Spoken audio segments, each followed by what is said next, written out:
Hi, fifth graders. This is Miss Ferguson, and I'm here to read the very last story of fifth grade in your whole elementary experience. Can you believe it? I am reading Last Day Blues by Julie Danberg.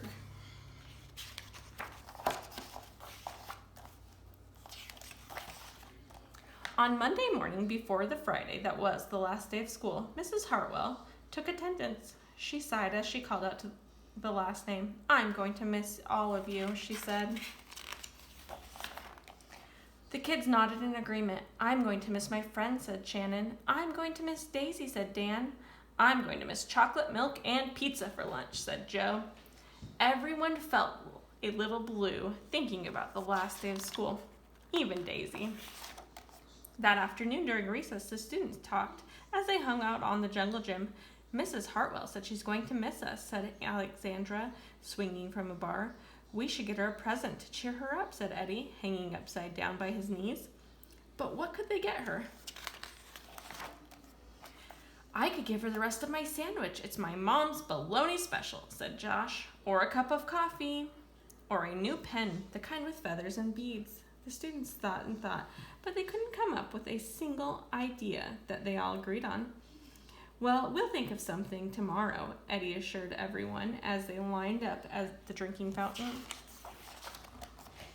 On the Tuesday before the Friday that was the last day of school, Mrs. Hartwell read the final page of their last read-aloud book. "I'm going to miss circle time," said Mrs. Hartwell.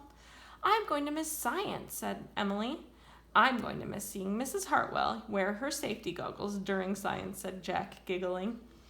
And so before they got too sad, Mrs. Hartwell put on her safety goggles one last time, just for fun.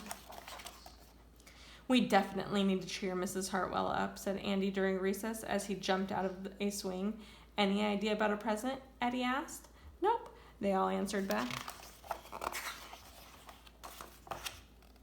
On Wednesday, before the Friday that was the last day of school, Mrs. Hartwell brought in her super-duper sugar cookies with extra frosting.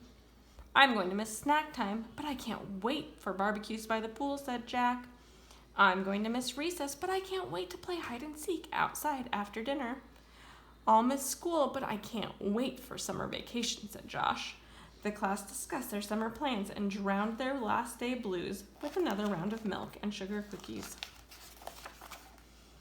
"I don't know whether to be happy or sad," Andy said the minute they all arrived on the jungle gym. "Mrs. Hartwell is sad," said Olivia. "She probably doesn't want the year to end."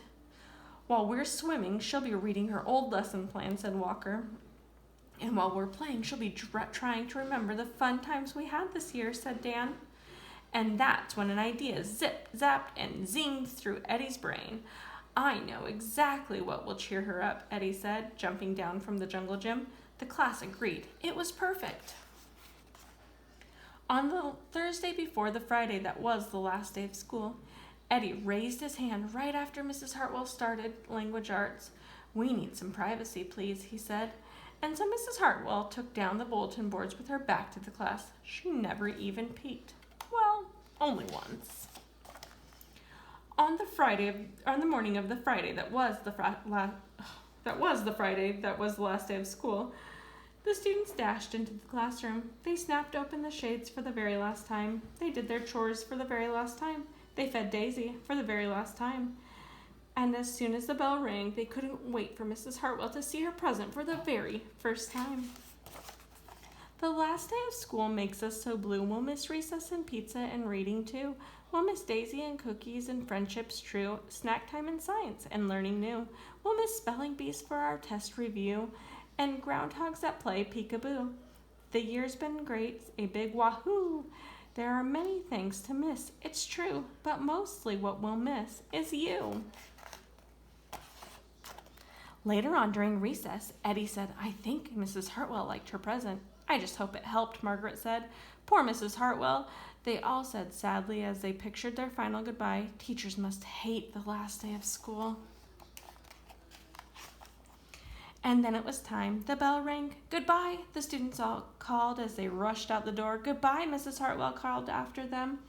And then she returned to her emptied classroom. "It's just me and you, Daisy," she said. "I'm sure going to miss them this summer. But I can't wait for vacation." The end. I hope you guys enjoyed the story, and I hope you all have an amazing summer vacation and an amazing time in middle school. I can't wait to hear all the great things you do. Bye.